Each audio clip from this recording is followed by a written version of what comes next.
ئەمە دۆخی بانگی ئەلیکترۆنیە لە ئیدارەی سۆران. لە هەولێرەوە بانگ دەدرێت و لە سۆران پەخش دەکرێت. زۆر جاریش بانگ بەم شێوەیە دەگاتە گوێی هاوڵاتیان.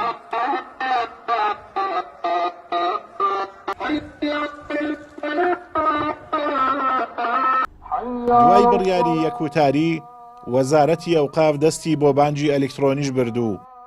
دەیەوێت لە ڕێیانەوە وەزارەتەکە زیاتر برەو بە مرکزیەت ببات. خەڵکانێکی زۆر لەو خێرە مەحروم ئەبن. مامۆستایەکی ئاینی دەڵێت بانگی ئەلیکترۆنی ئیشکالی شەرعی هەیە و خەڵک بێبەش کراوە لە خێر و پاداشتی بانگدان. لە کاتێکدا سۆران پڕیەتی لە کەسانی دەنگخۆش، بۆ دەبێت لە هەولێرەوە بانگی بۆ بدرێ. ئەگە تەماشای فرمودەکانی پێغەمبەری خوا بکەین عەلەیهی سەڵات وسەلام، فەضائیلی بانگدان فەزل و گەورەی زۆری تێدایە. خەڵکانێکی زۆر لەو خێرە مەحروم ئەبن.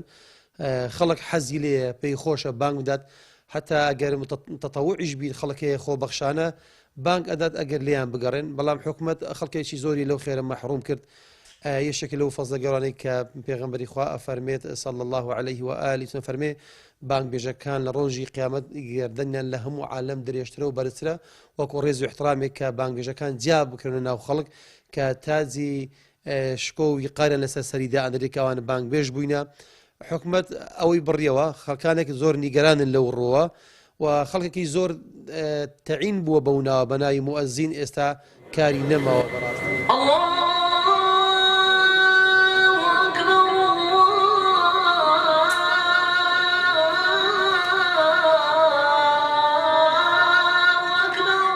هیچ مزگەوتێک نییە بانگبێژی بۆدانە مەزرابێت، بەڵام حکوومەتی ماوە بەسەرچوو وەک ئەوەی هیچ کێشەیەکی نەما بێت چارەسەری بکات پەنای بۆ بانگی ئەلیکترۆنی بردووە.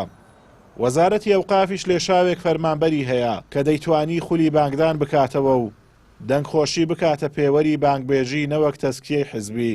هاوڵاتیانی سۆران نیگەرانن لە بانگی ئەلیکترۆنی و دەڵێن ئەم دەسەڵاتە ئامانجی لاوازکردنی ئاینی پیرۆزی ئیسلام و بێواتاکردنی شەعائیرەکانیەتی. عیبادەتەکان، شاعیرە دینیەکان بە هیچ شێوەیەکی ناکرێت بە شێوازی ئەلیکترۆنی پیادە بکرێن و جێبەجێ بکەن لە کاتێکدا.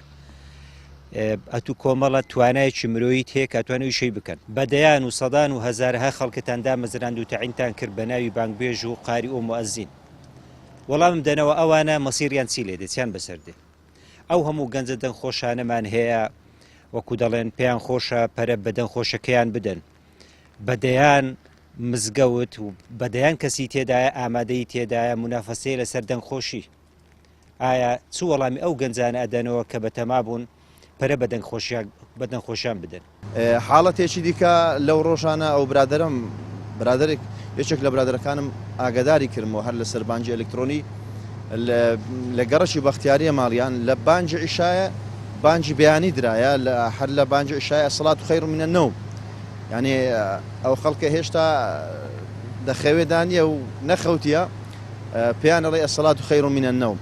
بەڵام بزەبێت ئەوە ڕێک لەسەر ئەو سیستەمەی جێبەجێکرێت. بەڕاستی خەڵکەکە لە خەوەکی زۆر قوڵدایە، ئەگەنە ئەو سیستەمە نەبوو بسە پێنراوە بەڕاستی.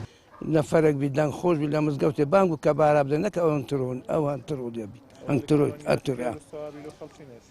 بە خودای نەهێشتە لۆ ئەو کەسەی بانجێدە لە مزگەوتێ ئەو خێر و سەوابەی نەمایە. ئێجا گەلک کەس پێخۆشە لە مزگەوتێ بانگ بدات لە خاتە خێری بگەتێ کە بارێ بکە عالەم لە دوو دەنگ و ئەوەی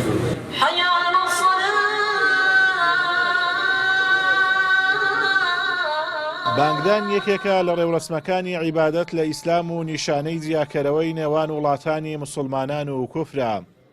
دەسەڵاتی ئەڵمانی کوردی پەنایان بۆ بانگی ئەلیکترۆنی و یەکوتاری بۆ سەرجەم مزگەوتەکان بردووە لە پێناوی ئەوەی مزگەوتەکان لە بەرژەوەندی حیزبی خۆیان بەکاربێنن، وەک ئەوەی لە سەروبەندی هەڵبژارنەکاندا دەبینرێت. ئازادۆمەراوی کەناڵی ئاسمانی پەیام، سۆران.